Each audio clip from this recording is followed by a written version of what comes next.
When you think of the nitpicky, overcritical Virgo stereotype, this is exactly this new moon.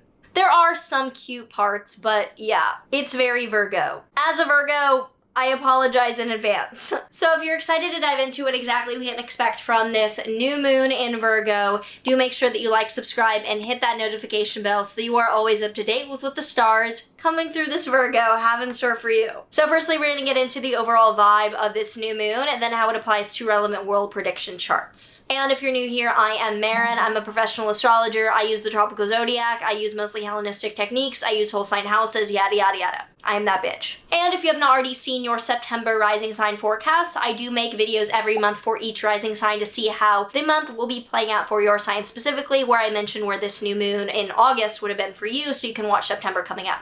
So this new moon in Virgo is happening on August 27th, 2022 at 4:17 a.m. Eastern Time. The sun and the moon are together as they are in every new moon at the beginning of the lunar cycle at 4 degrees of Virgo. 4 degrees is in the first decan or third part of Virgo, and talking about the decans adds a little bit of texture to what that geographical area of the sign is. So Virgo is always ruled by Mercury. It is a Mercury-ruled sign, a sign about communication, of intellect, of details, of communication, and of precision. And this first decan of Virgo has rulership by the sun, which adds a little bit of solar flavor. So this area of Virgo is correspondent to the 8 of Pentacles tarot card, also known as the Lord of Prudence. There is a fine-tuning down to the details, and one of creating value through specifics and being very, very detail-oriented. It's ruled by the sun, which shows that this is not the most humble part of Virgo. I say this as someone with my sun at 1 degree of Virgo in this decan. It is not the most humble part. It is, however, a very work-oriented, service-oriented part where we do want to be acknowledged because we are working very hard and detail-oriented at something. There's care and there's precision and there's a lot of intensity into getting something done that we can show for ourselves. This is not a fast process, nor is it a simple one. It tends to be a very long, drawn-out, detail-oriented process that we're undergoing. This is also not a card of celebration or of approval. It is a card of being in the gist of that hard work. So as someone with my sun in this decan myself, I understand the value of hypercriticism and what you get out of being extremely detail-oriented, and I also understand what you lose as a result. Because you can miss the forest for the trees when you are a grammar Nazi about something that doesn't need to be grammarified.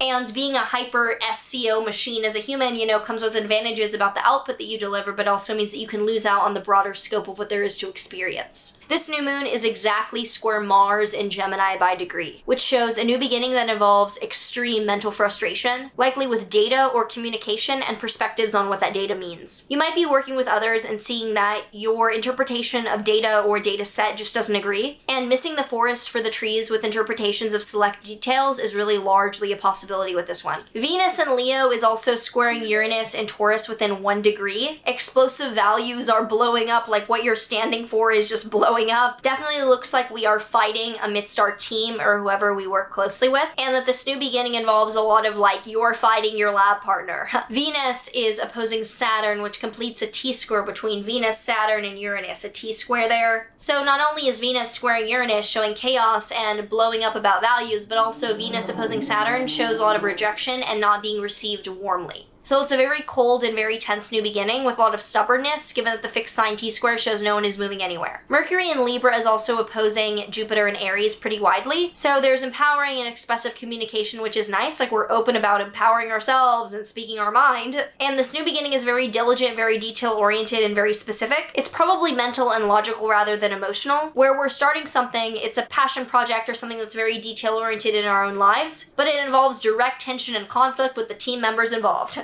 So if you already know where Virgo is in your chart, what house it is, and where this new beginning is showing up for you, do let me know down below because I'm very curious to hear what it could be about for you. So in the United States chart, it's not the most active. Frankly, this is not super active in the US chart. There's some things like the moon sextile the Cancer stellium or Mercury on the United States midheaven, which is the most standout thing. So I would say that there's announcement or news from a leader, and I think because of that, it could likely be Biden. This new moon is right on his north node in the 10th house, and the north node is ambition, and the 10th house is career. So this new beginning could be something about running again or expanding his reach. I think it's really likely that this is a running announcement, something around his new campaign, because right on the North Node in the 10th just screams announcement about career that's further advancing his visibility.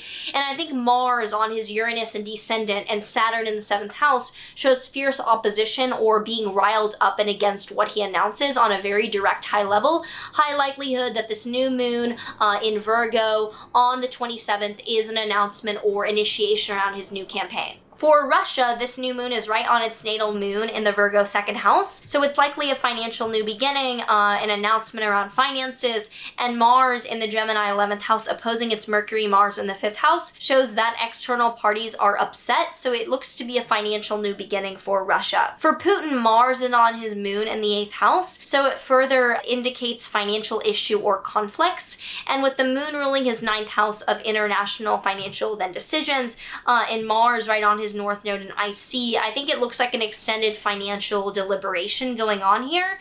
And I think it's a financial hit, but Venus right on his natal midheaven and Pluto in South Node shows that he's getting something that helps him even in the midst of there being a financial crisis on Russia's end. For Ukraine, this new moon is right on its natal sun in the 9th house, so it looks like a new beginning around Zelensky's role internationally, and with Venus right on its own natal Leo stellium, it looks like a lot of financial ties or support is being given to Ukraine. For Zelensky, Venus is right on his natal moon in IC, which looks very positive for his defense or reception of what he's doing on Ukraine's behalf. Though Saturn on his midheaven is pretty sobering and difficult for his career in general, so it's not the most active for Zelensky, even though it is like Ukraine. It looks like Ukraine's receiving financial help. For Bitcoin, this definitely looks like a local top, because on the 27th, this day, Mars is sextile Bitcoin's moon, so I think that it looks like a pump into and dump out of, as are new moons generally relevant. For ETH, similarly local top, Venus near Ethereum's Mercury is really positive, and Mercury on its North Node is nice too. I'd say that this is not the most active or intense new moon in a financial sense, but probably a local top for markets.